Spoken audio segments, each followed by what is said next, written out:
Você acha que a Igreja Católica é só oração e paz? Pense de novo. Há 500 anos, sentou-se no trono de São Pedro um homem que era menos pastor e mais general de exército. Ele não apenas liderou a Igreja, ele liderou tropas. Ele não apenas rezou por arte, ele ameaçou artistas com a espada para garantir que a arte fosse feita. Este é o homem que demitiu Michelangelo, vestiu armadura em vez de vestes papais e transformou um pântano decadente no que hoje conhecemos como a magnífica Cidade do Vaticano.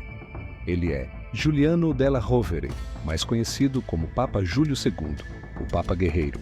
E sua história é a prova de que no Renascimento, poder espiritual e poder militar eram, na verdade, a mesma coisa. Fique comigo, pois vamos desvendar como este único homem, obcecado por glória e beleza, mudou o curso da história, da arte e da própria Igreja. Nascido em 1443, Giuliano não veio de uma dinastia de papas como seus rivais. Ele era, na verdade, sobrinho de um papa, Sisto IV, que o elevou rapidamente ao cardinalato.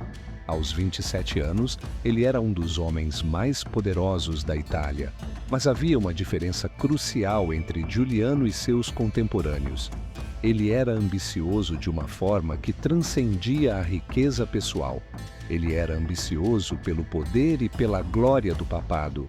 Enquanto a maioria dos cardeais da época era conhecida por seus banquetes e amantes, sim, isso era comum, Giuliano era conhecido por sua vontade de ferro e temperamento explosivo. Ele passou 3 décadas em um jogo político perigoso, vendo outros papas subirem e caírem, especialmente o infame Alexandre VI, o Borgia.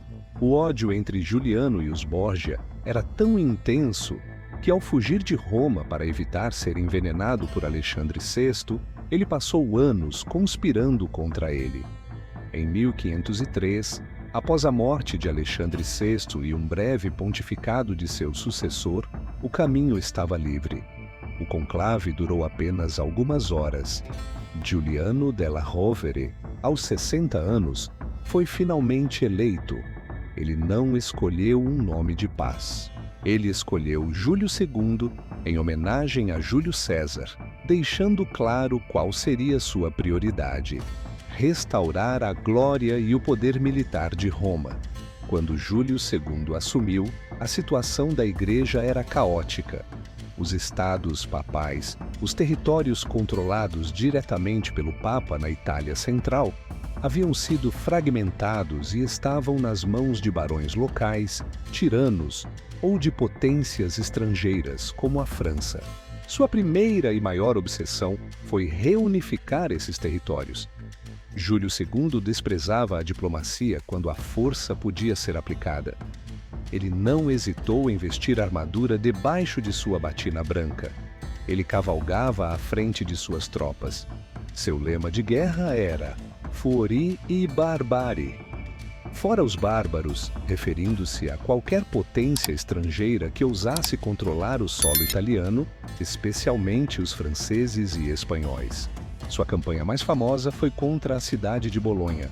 Em 1506, o Papa, já com mais de 60 anos, liderou pessoalmente um exército.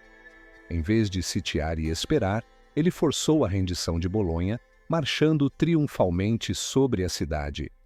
Isso não era comportamento de um papa, era comportamento de um imperador.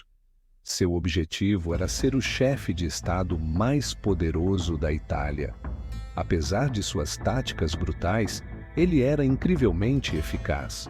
Ele recuperou a România, Bolonha e Perúgia, solidificando as fronteiras dos estados papais. Ele criou a Liga de Cambrai contra Veneza e depois a Santa Liga contra a França.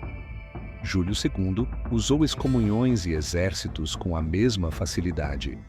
Ele era o comandante-chefe que o papado nunca soube que precisava.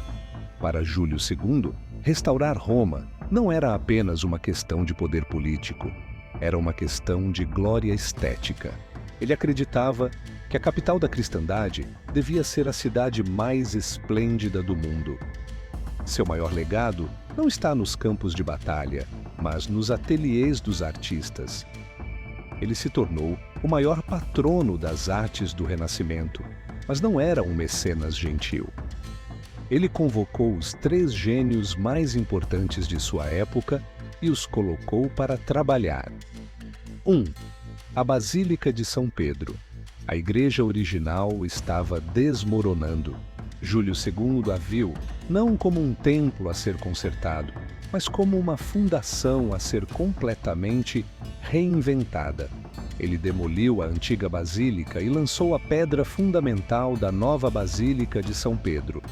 Ele contratou Donato Bramante para projetar a estrutura colossal que vemos hoje, uma das maiores realizações arquitetônicas da história. 2.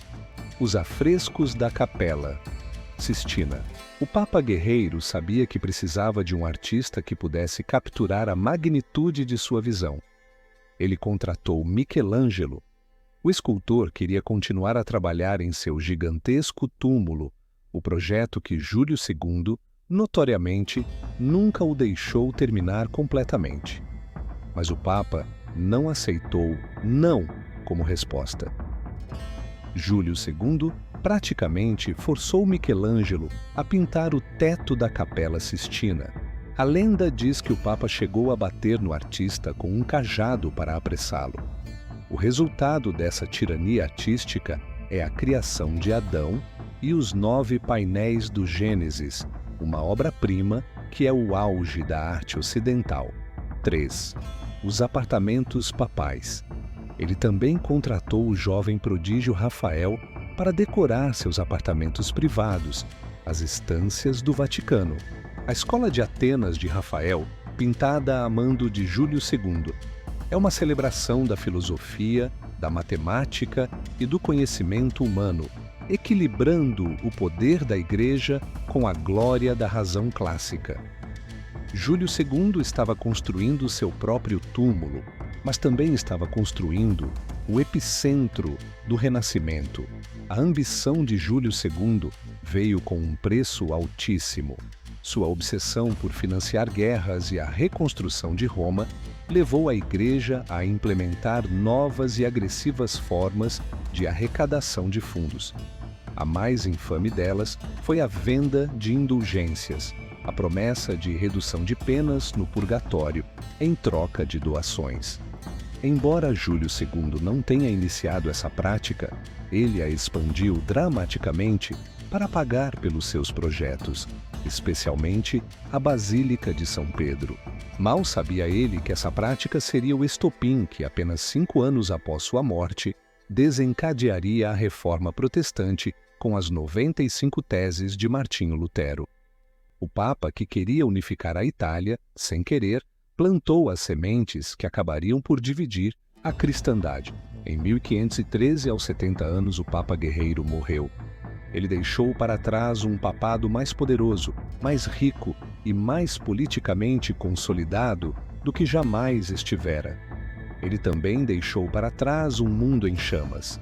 Conclusão: música volta a ser épica e inspiradora. Júlio II foi um paradoxo ambulante, um homem de fé que era mais prático que piedoso. Ele foi o Papa que empunhava um cajado de comando em vez de um báculo pastoral. Ele é a prova de que a história é feita por indivíduos de vontade inquebrável. Se você visitar Roma hoje, não verá os resultados de suas campanhas militares, mas verá os resultados de sua visão artística. A Basílica de São Pedro, o teto da Sistina, as estâncias de Rafael, todas essas obras imortais são o monumento de um único homem que acreditava que a glória de Deus podia ser expressa através do poder da espada e do sublime pincel. Júlio II provou que a arte para ele era a arma definitiva, e através dela ele alcançou a imortalidade. Gostou de conhecer a história do Papa que foi mais guerreiro que santo? Deixe seu like e se inscreva. E me diga nos comentários, Qual outro papa da história você gostaria que tivéssemos contado em detalhes? Até a próxima!